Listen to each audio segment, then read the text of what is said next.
Coming up on We Talk News this week, over 70% of Americans support President Biden's initiative to reform federal cannabis laws, while industry reaction is mixed.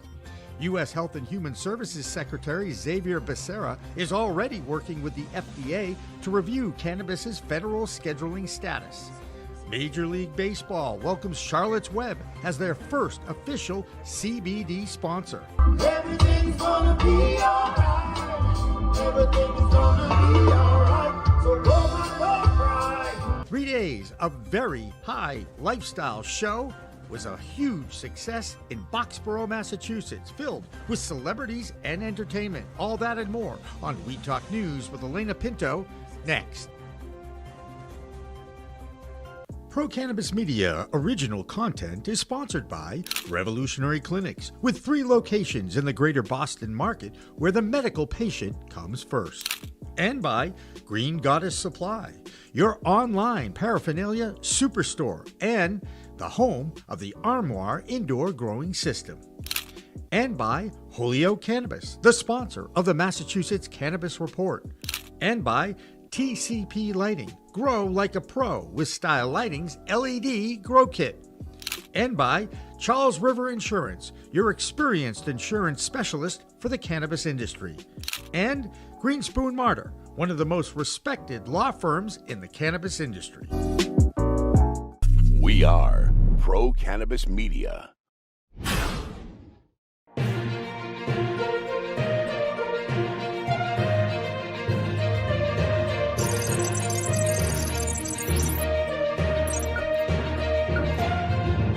Hi everyone, I'm Elena Pinto for Pro Cannabis Media and welcome to We Talk News. It's been a week since President Joe Biden announced he would award pardons to those with federal cannabis charges and asked the federal government to reconsider the schedule status of cannabis. And 7 days into this call to action, a new poll from Politico shows nearly 2/3 of American voters support that move, and 69% saying they'd like to see the classification of the plant change under federal law. But upon further investigation into what this move actually means, outlets like the Washington Post found that no one is actually currently in federal prison for simple cannabis possession. The pardons, however, will help clear some level of charges for at least 6,000 people and help victims of the war on drugs. Benzinga also reports the pardons will apparently not help military members, but will increase the number of people eligible to apply to join the service. Vice President Kamala Harris appeared on Late Night with Seth Meyers this week, where he gently pressed her about what else can be done beyond calling state governors to make the same move. So we start with that, and then we are, to your point, urging, and the president has been very clear, we're urging governors and states to take our lead and to pardon people who have been criminalized for possession of marijuana. And ultimately, though, as with so many issues, if Congress acts, then there is a uniform approach to this and so many other issues. But Congress needs to act. We're 29 days away from the midterms. Ask who you're voting for, where they stand on this, and I encourage you to vote accordingly. It looks like some lawmakers at the state level are ready to consider some change. This week, Kentucky Governor Andy Beshear said he's actively considering possible cannabis clemency actions the state can take. And he's directed a review of state-level cannabis cases to inform future steps. He's also encouraging people who've been convicted over marijuana alone to apply for a pardon. Let me just say, nobody should ever go to jail for simple possession of marijuana. And right now in Kentucky, they don't. It could be that charge is with a bunch of other more serious charges. But to our knowledge, there isn't anyone in jail or prison in Kentucky right now solely for the simple possession of marijuana. Obviously, the charge could potentially do that, and there is, I know, a real concern by folks about that. But while we're analyzing this, anybody out there who this is the only thing on their record, go to our website and apply for a pardon. A handful of other states have already expanded their expungement processes, as of recent. And Marijuana Moment does a great job of breaking down where each state currently stands on that decision. While many are applauding this move from the White House, one congresswoman is calling on the president to do even more in his own backyard. Representative Eleanor Holmes Norton of the District of Columbia pointed out that because the district doesn't have statehood and is currently under a marijuana rider, DC does not have the authority to issue its own clemency. And now she's calling on the president to change that. Let's check in with Vote Pro podcast Phil Adams with more on what's happening on Capitol Hill this week. Hi, I'm Phil Adams from Vote Pro Podcast, and this is the Weed Talk News DC report. The Fed now says that state legalization of cannabis has had a significant positive impact on the U.S. economy. A report published by the Federal Reserve Bank of Kansas City finds that the emergence of the legal cannabis industry has contributed to employment and created stronger demand for commercial real estate. These, along with the growth in retail sales of cannabis, have generated significant tax revenues in legal states. The report also recognizes some challenges faced by the burgeoning cannabis industry, most notably the lack of access to traditional financial services due to federal prohibition. A federal court ruling could create a safe haven for cannabis paraphernalia imports in legal states. The U.S. Court of International Trade has ruled that state-level legalization provides an exception to the ban imposed under the Controlled Substances Act. That law defines drug paraphernalia as virtually anything intended to facilitate the introduction of a controlled substance into the human body. The case was brought after U.S. Customs and Border Protection denied the import of cannabis trimming equipment from Canada to Washington state in 2021. The plaintiff, Iteros Technologies USA, argued that federal law protects the importation of items authorized by local, state, or federal law. The court agreed, saying that the CSA clearly creates a statutory exemption for anyone authorized to manufacture, possess, or distribute such items. While the Justice Department is expected to appeal the case, Iteros is hailing the decision as a huge win for the cannabis industry. That's the Weed Talk News DC report for this week. I'm Phil Adams from Vote Pro Podcast. Meanwhile, Health and Human Services Secretary Xavier Becerra has already said publicly he's looking forward to working with Attorney General Garland to answer the president's call to action to review how marijuana has scheduled under federal law. And we will, of course, keep you updated on any scheduling changes that may happen. While we wait to see if more expungements happen at the state level, some of them are at least considering the legalization of medical or adult use cannabis. Could it happen in Pennsylvania? Claudia Post takes a closer look at where the Keystone State stands on legalization and pardoning prisoners. I'm Claudia Post from Scarlet Express, and I'm right here in the Keystone State, Pennsylvania, reporting for Weed Talk News. First up, could 2023 be the year of legal weed adult use in Pennsylvania? Maybe, but don't count on it. Kind of pessimistic. While all of the states around us have legalized adult use, we have failed to do so. So what's holding it up? Well, what's holding it up is Pennsylvania, which is what I call Pittsburgh and Philadelphia, with Pennsylvania in between. You have a lot of people in the middle of the state who still think that marijuana is a gateway drug. But of course, they're going to have their cocktails, drink to their heart's content, get hammered, and that's okay. I don't know. I don't get it. So there are Democrats and Republicans in the middle of the state who do not want to see adult use legalized. Now, what are we missing? We're missing a lot of revenue, of course, because there's SEEP over the borders. People are going to go to New Jersey like they're doing now, and they're going to go to a rec store and they're going to buy it and then bring it back. Of course, they used to do that with alcohol, as I recall. Anyway, that remains to be seen, and it is going to be an issue in the upcoming midterms. As we all know, on Thursday, President Biden pardoned thousands of people convicted in the federal courts of marijuana possession and urged states to follow his lead. Our governor has been pro-cannabis from the beginning. And he said that he had coordinated a pardon effort, but that under state law, he doesn't have unilateral pardon authority. Again, the issue will likely come up for the next governor in Pennsylvania. We have two diametrically opposed opponents. One is Mastriano, who under no circumstance wants legalized adult use, and his Democratic opponent, Josh Shapiro, absolutely supports legalizing marijuana for recreational use. Of course, Mastriano would not respond when requested from the Inquirer, our main newspaper here, about what his thoughts are, but of course, that's what he always does.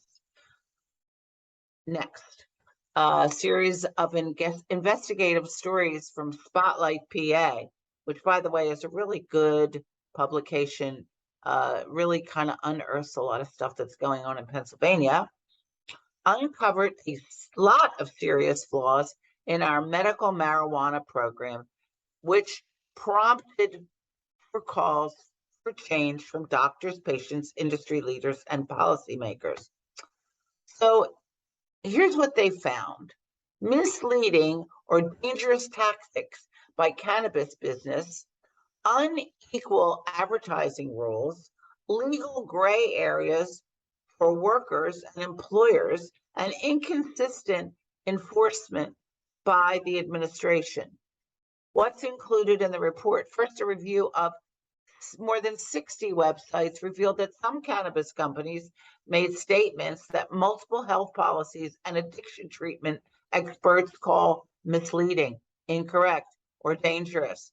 The analysis focused on claims that companies made about using cannabis to treat opioid addiction. Now, frankly, I do know that many people who have been addicted will migrate to marijuana to mitigate the need for other things. And they use it as an adjunctive cure, if you will, to get off of opioids.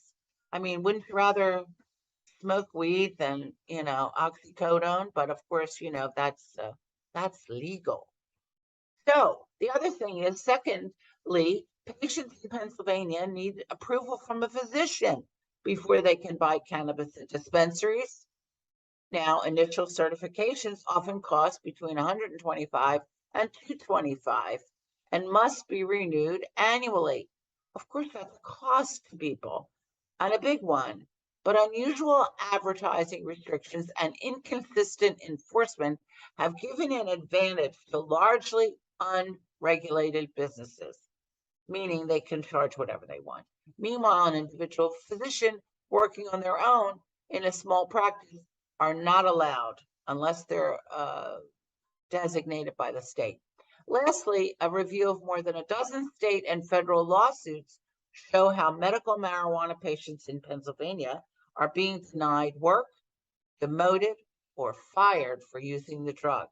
Employers and workers alike have asked for greater clarity, but the legislature and the governor have so far failed to explicitly outline the rights, which makes absolutely no sense.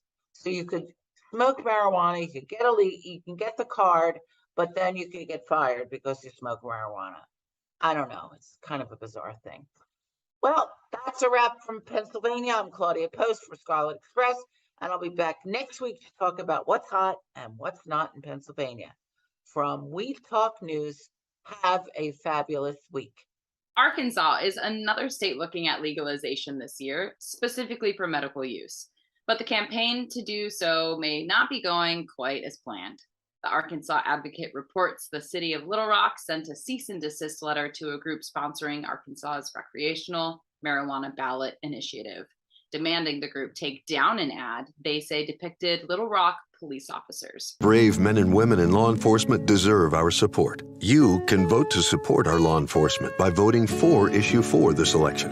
Issue 4 will safely legalize the sale of cannabis to adults 21 and older and creates revenue that goes to more funding for local police departments, more funding for protecting our communities, more funding for safer streets. A Little Rock city attorney says the department has received inquiries as to why it's supporting the amendment, quote, when in fact it is not, unquote. But Responsible Growth Arkansas has declined to remove the ad and disagreed that it contained any insignia or logo that identified the Little Rock Police Department. Also in the South, dozens of licensed cultivators in Mississippi have plants growing. More than 1,000 patients are registered, but the Mississippi State Department of Health has 0 investigators and only 3 staffers currently overseeing the state's new medical cannabis program. Right now, only 1 testing facility has been licensed and is only partially ready to test products. Health department officials say the agency is in a 4-month provisional period with licensed businesses. And as it finds problems or violations, it's typically just issuing corrective actions, giving businesses a chance to straighten up without hitting them with fines or sanctions or calling in law enforcement. So hopefully they can get their staffing up to snuff before things get too wild. And it's not quite the Wild West, but some companies in Michigan seem to be taking tough blows from law enforcement. The owners of Great Lake Supplement CBD Company were recently raided via SWAT style, with police alleging the business is breaking laws regulating the commercial production and sale of marijuana. But the owners claim the business operates openly and legally under the state's Medical Marijuana Act. Another example of how the gray areas of legality can severely harm small businesses. And another medical-only shop, this one in Detroit, is suffering some legal penalties as well. Michigan Normal Executive Director Rick Thompson has the details. Hello again, everyone. This is the Michigan Report with Rick Thompson on Weed Talk News. Let's begin. Well, the AAA just held their first ever impaired driving summit at their Dearborn headquarters this week. Here's some highlights. We hate cannabis. Alcohol causes more driving fatalities than drug driving. We hate cannabis. The number of drug drivers on the road is increasing, and even though the numbers don't define how many people were using cannabis versus opioid drugs, we still hate cannabis. There you go. Now you're all caught up. By the way, this group will be pushing for more oral swab testing on the roadside for drivers suspected of having used drugs. You've been warned. On Tuesday, the cannabis community rallied on the steps of the Capitol building in Lansing, and it was spectacular. The weather was fantastic. The Capitol building allowed us to have tents, and boy, there were tents. More than 30 people spoke, including Senator Irwin, Adam Brook, the head of Indiana NORML, the Independent Party's candidate for governor, Dr. Whitty spoke, and many others, including myself. Regulated market brands, they had tents right next to unregulated market brands, and everyone worked together in harmony. Now, both regulated and legacy markets will always coexist, so why not just get along? Which was the theme of the day anyway. And in our final story, well, let's run through all the cool kid phrases, shall we? Cheater, cheater, pumpkin eater, liar, liar, pants on fire. Getting caught is a pain, said the House of Mary Jane. Yes, one of Detroit's medical-only facilities was busted a year and a half ago for having duffel bags and backpacks full of unlicensed and untracked cannabis inside their licensed provisioning center, and they're just now getting penalized for it. In May of 2021, the Marijuana Regulatory Agency inspectors made a surprise inspection at the House of Mary Jane facility on James Cousins in Detroit, and they found loads of untagged non-metric cannabis. Now, by law, state regulators are not given the authority to seize anything, so they had to leave it all there with strict orders to preserve all those bags full of evidence of cheating and then also preserved the last 30 days of video surveillance, which could also be called evidence of cheating. Guess what happened when investigators came back 5 days later?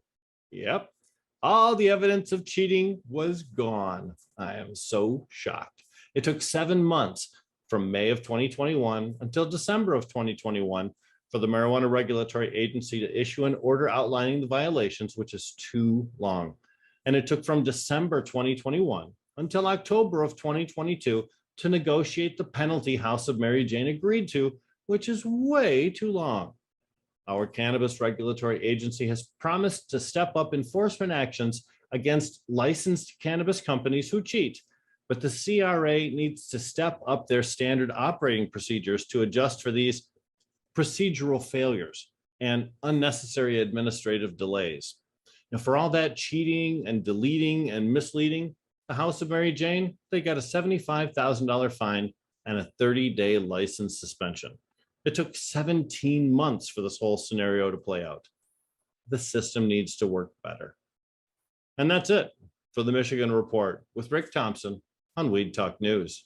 Back in the US, California's cannabis market has been struggling for years.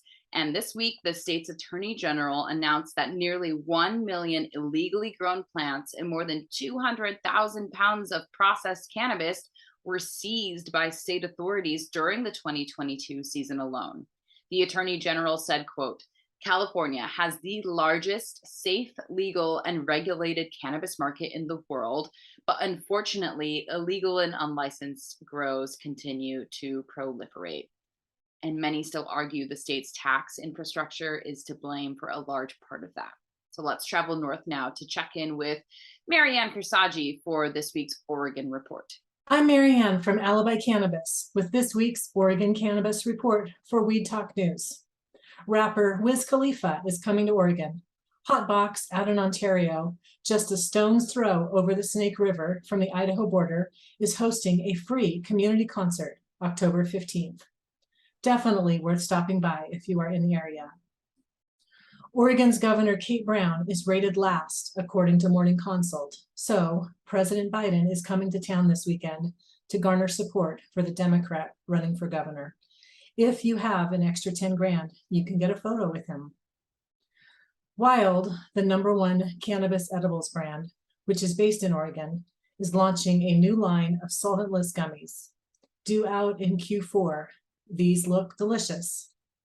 That'll do it for the Oregon Report this week. I'm Marianne with Alibi for Weed Talk News. Even further north in Washington state, the 8th Annual Cannabis Summit was recently held, where our own Josh Kincaid spoke on a panel discussing efforts to bring cannabis cafes to the state. I'm Josh Kincaid from the Talking Hedge with the Washington State Cannabis Report for Weed Talk News. Washington just had their 8th Annual Cannabis Summit. I was on a panel for a cannabis consumption lounge. It's still a Class C felony to maintain or operate a cannabis lounge in Washington State. But that was just one panel. So it was called Foundations and Futures, the 8th Annual Cannabis Summit. Started off with a welcome opening from the director.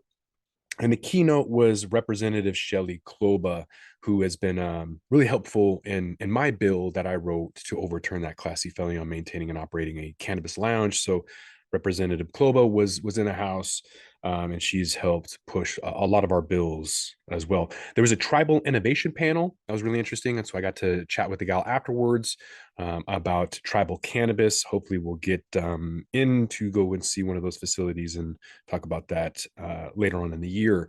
There was an equitable capitalization and commerce panel. Very interesting. All of these things can be found at the cannabisalliance.us. After lunch, we got to speak from a gal who was in jail for 87 years, and that's what the name of her company is called, is 87, Evelyn LaChapelle. Really interesting. Then it was the Social Consumption Lounge, where we talked about how to generate enough revenue, some of the obstacles that we needed to overcome, what's happened in the last 3 years since I've written the bill, COVID, pretty self-explanatory, and what we needed to do to move forward. After my panel, there was the Building Bridges to Safe Medicine panel, followed by the closing keynote for Dr. Sue Sisley, who everybody should know. Dr. Sue Sisley is on a lot of panels.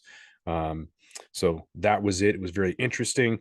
Next week, you guys can find out more about Washington State's cannabis scene. But with that, we're going to have to roll up this Washington State Cannabis Report. I'm Josh Kincaid from the Talking Hedge, reporting for Weed Talk News. Don't forget to like, share, and subscribe, or don't, and I'm out. Traveling to New England now, we're nearly 2 weeks into recreational weed being legal in Vermont. And companies are reporting a big response for retail, with lines out the door and wait times nearing an hour. Jessie Lynn Dolan has the latest from Vermont this week. I'm Jessie Lynn Dolan from Nurse Grown Organics and Vermont Cannabis Nurses, and this is the Weed Talk News Vermont Report. 7 new licenses were approved at this week's Vermont Cannabis Control Board meeting, including 4 retailers, 2 indoor cultivators, and 1 manufacturer. Since April, the Cannabis Control Board has held 147 public meetings. In this week's meeting, they clarified staff roles and advertising guidelines. All social media advertising posts must meet the advertising guidelines specified in Board Rule 2. The goal is ensuring that advertisements maintain child-friendly standards. With some of the legislatively mandated strictest advertising in the country, the board has made advertising violations some of the most serious offenses in the industry. Contrary to popular rumors, the board will not be closing the applications for retail licenses and would give adequate notice if they decide to do so. The Vermont Cannabis Nurses Association and Clean Green Certified will be hosting a cannabis professional and bud tender training, state approved, at the Cannabis Control Board itself in Montpelier on October 29th, as well as starting to offer virtual class options. The Free for Vermonters Cannabis Nurse Hotline launched this week and is accepting supporting partners. Check out vermontcannabisnurse.com for more information. That's the Vermont Report for Weed Talk News. I'm Vermont's cannabis nurse and ganjier, Jessie Lynn Dolan. The Massachusetts Cannabis Control Commission held a public meeting this Thursday, and one of the main topics of interest involved the commission's new chair. Weed Talk News producer Tori Chamberlain has the details in this week's Bay State Report. Hey guys, this is Tori Chamberlain with the Massachusetts Report this week. And the Massachusetts Cannabis Control Commission held a public monthly meeting this week that got pretty interesting. The main focus of discussion was around licensing, not only for businesses that were looking to renew their licenses, but also for those who have been awarded a provisional license and now they're looking to be awarded their final license and begin operations and getting revenue. What makes this situation really interesting for the Cannabis Control Commission right now is that the current chair of the commission, Shannon O'Brien, was until recently a 50% owner in one of these companies, Greenfield Greenery Cultivation. Records show that she stepped away from that ownership several months back, and that earlier this year in 2022, the company submitted an application to the Cannabis Control Commission to change ownership. So currently, the commission is facing 2 applications from this company, one for final approval on licensure and one to change ownership from the person who is now the chair of the commission. The meeting that happened this week lasted nearly 6 hours and was filled at times with some kind of contentious discussion about what should be done to handle this situation going forward. A lot of the discussion focused around language and how that's going to be adopted into how the commission handles this going forward. Basically, what was decided is that right now the commission's investigation team is going to be looking into the ownership side of things, and the licensure provision for them is just going to be on hold sort of for now. And some advocates argue and speculate that maybe that might not be totally fair to the other employees and people who are working at Greenfield Greenery. By all statutory standards, it seems that the company is compliant by state standards and should be awarded their license to operate. But this situation with Shannon O'Brien coming out of the ownership of the company is really making it an interesting and unprecedented one for the commission to handle. So they wrapped up that meeting with adopting a proposal to move forward, basically leaving this flexible as they go forward, keeping the 2 processes separate, but also wanting to look at them together so that they have what they say will be all the facts.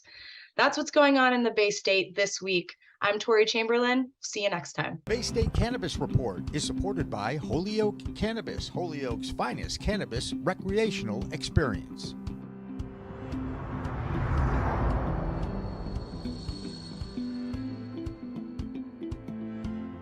Also here in the Bay State, last week, we gave you a sneak preview of the High Lifestyle event in Boxborough, and our own Jimmy Young has the inside look at all the celebrities and community that turned out for the event. Everything's gonna be alright. Everything's gonna be alright. So roll my dog cry. Oh no, don't shed your tears. No, no, Billed as Nican Presents, Gary Sommer's production of The High Lifestyle Show. And it was the Whalers concert at the Boxborough Regency that was the big highlight of the High Life cannabis-friendly trade show and arts festival. Indian hemp arrives on ships, tinctures for white American lips. Legal medicine for 100 uses. No drug abuse, no bust, no bruise, no fuss, no news. Just trust in that old-fashioned cannabis Americana. Way before it became known as marijuana. That's Cannabis, a Viper vaudeville. This exceptionally talented group from New York shared the musical history of cannabis as they headlined the first night of this show for the so-called highly functioning people. Set free, this old rocking chair ain't never gonna get me. Cause when I get low, I get high. Let's get high, boys. Speaking of parents, both you and Tommy are now working with your adult children. How rewarding is that? How much fun is that? It's really great, to see them develop in their own mind. Joey, my son, who's here tonight, I don't know where he's. It's tough to see through these lights, you know that. I feel like an interrogation. Yes, that was the legendary Cheech Marin. He was the headliner interview on Sunday. And John Provost, a Hollywood legend who started his career as Timmy on Lassie. And he's been around Hollywood royalty for decades. Got a phone call a year ago from a young man who just finished a sci-fi story movie that he was doing. And he calls and he says, we'd like you to do the voice of a robot in our new sci-fi movie. And I'm going, well, I've never done. Now, June Lockhart, when she left the farm, she went to outer space. Well, I'm finally going to find out where she got lost, So, it just goes on and on. So I keep playing. That's great. The Land of the Moonshins, I created in '79. It was a comic strip that I did in the newspaper. And then there's Bill Diamond, another legend, this time as a TV producer, puppeteer, and creative genius who entertains wherever he is. Everybody's favorite Christmas character, the Grinch, is here. And the reason the Grinch is, well, we all grew up with it, of course, but I'm good friends with Sarah Karloff. And her dad did the narration, the first Grinch. So when they were doing a Chuck Jones tribute, I was going to do a Dr. Rock thing out in Vegas. They had Chuck Jones there. And so we were going for the 50th anniversary. And one of those elements was Sarah's dad. And so I talked to Sarah about it, and then we unveiled the Grinch over there for the 50th anniversary. So we built a full size and played Boris's narration. And this way Sarah could always tell, the story about her dad, which she kind of learned from us. Now, I have a puppet of Boris Karloff, which when I started Monster TV 20 years ago, I went to Sarah and I said, what do you think? We flew in, we hung out for a while. And so I created the Karloff puppet. And basically when Karloff would talk, he'd go, oh, no problem, my dear friends. We'd simply be there with the Grinch. Now, I won a Grammy for that. The problem is that little thing they gave me was just a doorstop. and she loved it. And so we wound up doing this project together, and everyone loves the Grinch. Weed, music, highly functioning people, arts, and business. Kind of a normal weekend for the cannabis industry. From Boxborough, Massachusetts, Jimmy Young reporting for Weed Talk News. That does it for Weed Talk News this week, everyone. Remember, it's a whole new world of weed out there, so use it wisely. I'm Elena Pinto for Pro Cannabis Media, and we'll see you next time. With that, we're going to roll this one up. I'm Josh Kincaid. This is The Talking Hedge. Don't forget to like, share, and subscribe, or don't, and I'm out. Don't forget to smash that like button on your way out and check out these other videos that we've got.